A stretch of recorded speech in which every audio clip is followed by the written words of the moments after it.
सभी श्रद्धालु भक्तजनों को मेरा नमस्कार। रविवार व्रत की पौराणिक कथा के अनुसार प्राचीन काल में एक बुढ़िया रहती थी। वो नियमित रूप से रविवार का व्रत करती थी। रविवार के दिन सूर्योदय से पहले उठकर बुढ़िया स्नादि से निवृत्त होकर आंगन को गोबर से लीप कर स्वच्छ करती। उसके बाद सूर्य भगवान की पूजा करती। पूजा करते हुए रविवार व्रत कथा सुनकर सूर्य भगवान का भोग लगाकर दिन में एक समय वो भोजन करती। सूर्य भगवान की अनुकंपा से बुढ़िया को किसी प्रकार की चिंता और कष्ट नहीं थी। धीरे धीरे उसका घर धन धनाई से भर रहा था। उस बुढ़िया को सुखी होते देखकर उसकी पड़ोसिन उससे जलने लगी। बुढ़िया ने कोई गाय नहीं पाल रखी थी, अतः वो अपनी पड़ोसिन के आंगन में बंधी गाय का गोबर लाती थी। पड़ोसिन ने कुछ सोचकर अपनी गाय को घर के भीतर बांध देती है। रविवार को गोबर ना मिलने से बुढ़िया माई अपना आंगन नहीं लीप सकती है। आंगन ना लीप पाने के कारण उस बुढ़िया ने सूर्य भगवान को भोग नहीं लगाती है और उस दिन सवाए भी भोजन नहीं करती है। सूर्यास्त होने पर बुढ़िया भूखी प्यासी सो जाती है। प्रातः काल सूर्योदय से पूर्व उस बुढ़िया की आँख खुली तो वो अपने घर के आंगन में सुंदर गाय और बछड़े को देखकर हैरान हो गई। गाय को आंगन में बांधकर उसने जल्दी से उसे चारा लाकर खिलाई। पड़ोसन ने उस बुढ़िया के आंगन में बंधी सुंदर गाय और बछड़े को देखा तो वो उसे और अधिक जलने लगी। तभी गाय ने सोने का गोबर दिया। गोबर को देखते ही पड़ोसिन की आंख फट गई। पड़ोसिन ने उस बुढ़िया को आसपास ना पाकर तुरंत उस गोबर को उठा लेती है और अपने घर ले गई और अपनी गाय का गोबर वहाँ रख आई। सोने के गोबर से पड़ोसिन कुछ ही दिनों में धनवान हो गई। गाय प्रतिदिन सूर्योदय से पूर्व सोने का गोबर किया करती थी और बुढ़िया के उठने के पहले पड़ोसिन उस गोबर को उठाकर ले जाती थी। बहुत दिनों तक बुढ़िया को सोने के गोबर के बारे में कुछ पता नहीं चली। बुढ़िया पहले की तरह हर रविवार को भगवान सूर्यदेव का व्रत करती रही और कथा सुनती रही। लेकिन सूर्य भगवान को जब पड़ोसिन की चालाकी का पता चला तो उन्होंने तेज आंधी चलाई। आंधी का प्रकोप देखकर बुढ़िया ने गाय को घर के भीतर बांध देती है। सुबह उठकर बुढ़िया ने सोने का गोबर देखकर उसे बहुत आश्चर्य होता है। उस दिन के बाद बुढ़िया गाय को घर के भीतर बांधने लगी। सोने के गोबर से बुढ़िया कुछ ही दिन में बहुत धनी हो गई।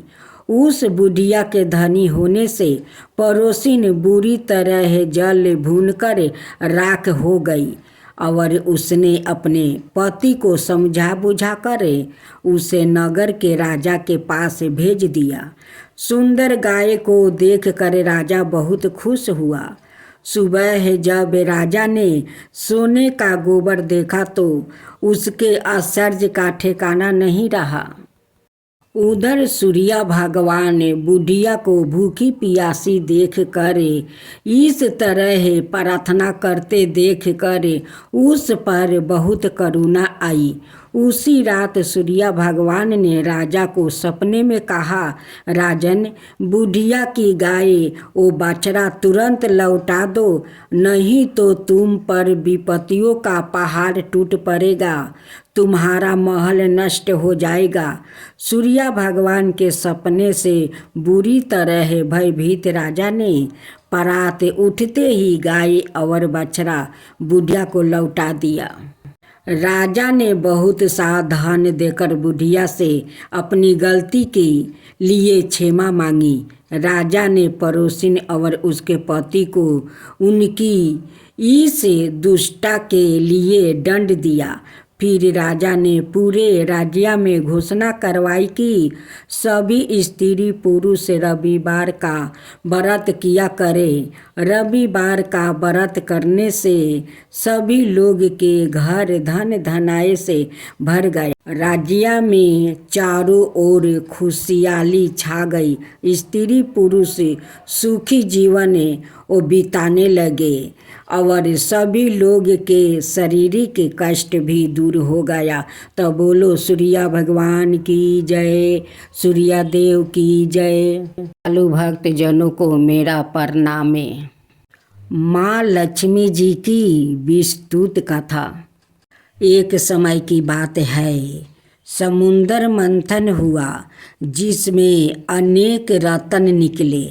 उन्हीं रत्नों में से एक थी महालक्ष्मी जी। जब वो प्रकट हुई तो उनके सरदाए और तेज से समस्त दिशाएं जगमगाने लगी। सभी देव दानव उन्हें पाकर आनंदित हुआ। वो ऐश्वर्य कमल पर विराजमान थी और उनके चारों हाथों में कमल आभूषण और स्वर्ण धारा प्रवाहित करने का पात्र था। तभी देवताओं ने उन्हें श्री का नाम दिया और उन्होंने धन ऐश्वर्य समृद्धि और सौभाग्य की अधिस्त्री देवी मानकर पूजन आरंभ किया। अब दूसरी कथा श्रवण करें। राजा और गरीब ब्राह्मण की कथा। प्राचीन समय में एक नगर में एक राजा रहता था। वो बहुत धर्मनिष्ठा और दानी था, लेकिन उसके राज्य में गरीबी और अभाव फैल गया था। धन धनाय का संकट इतना बढ़ा कि प्रजा दुखी हो उठी। राजा ने उनके यज्ञ किए, अनेक दान किया, परंतु स्थिति जिसकी तरह तरस रही थी। राजा चिंतित होकर एक दिन अपने गुरु के पास गया और बोला, गुरुदेव, मैंने सब कुछ किया परंतु राज्य में सुख समृद्धि नहीं है, ऐसा क्यों? गुरु बोले, राजन, तुम्हारे राज्य में माँ लक्ष्मी जी की कृपा नहीं है। यदि तुम प्रत्येक शुक्रवार को माता लक्ष्मी का व्रत रख कर उनका पूजन करोगे तो राज्य में पूर्ण धन धनाय की वृद्धि होगी। राजा ने निश्चय किया और प्रत्येक शुक्रवार को लक्ष्मी पूजन आरंभ कर दिया। वो प्रातः काल स्नान करके शुद्ध वस्त्र धारण करता, घर और मंदिर को साफ सुथरा रखता, माँ लक्ष्मी की प्रतिमा को गंगा जल से स्नान कराकर रोली, चावल, पुष्पा और दीपक अर्पित करता। प्रसाद में खीर, मलपुआ, नारियल और मिठाई चढ़ाई जाती। कुछ ही दिनों में राज्य में अन्न और धन की वर्षा होने लगी। प्रजा पूर्ण सुखी हो गया। गरीब ब्राह्मण की परीक्षा। उसी राज्य में एक गरीब ब्राह्मण रहता था। उसके पास धन तो दूर, भोजन के लिए भी अन्न नहीं था। एक दिन उसने देखा कि राजा ने शुक्रवार को व्रत रखा है और राज्य समृद्धि हो रहा है। उसने सोचा, मुझे भी यह व्रत करना चाहिए, परंतु समस्या यह थी कि उसके पास पूजा के लिए सामग्री भी नहीं थी। तब उसने सच्चे मन से कहा, हे माँ लक्ष्मी, मेरे पास ना तो फूल है, ना दीप है, ना मिठाई, बस मेरे पास सच्चा हृदय है। मैं आपको मन से पूजता हूँ, कृपा करके मेरा कष्ट दूर करें। उस दिन ब्राह्मण ने उपवास किया और संध्या को पास के पीपल वृक्ष के नीचे बैठकर श्री लक्ष्मी का स्मरण किया। माता लक्ष्मी उसकी भक्ति से प्रसन्न होकर प्रकट हुई और बोली, बस्ते तूने भक्ति से मेरा स्मरण किया है, इसलिए मैं तुझ पर प्रसन्न हूँ। आज से तेरे घर में अन्न धन की कमी कभी नहीं होगी। ऐसा करते ही लक्ष्मी जी ने उसे आशीर्वाद दिया। उसके घर में धन धनाई की वृद्धि हुई और वो ब्राह्मण सुख जीवन बिताने लगा। माँ लक्ष्मी का व्रत और पूजा करने से जीवन में दरिद्रता, अभाव और दुख समाप्त होते हैं। सच्चे मन और पवित्रता से की गई पूजा कभी व्यर्थ नहीं जाती।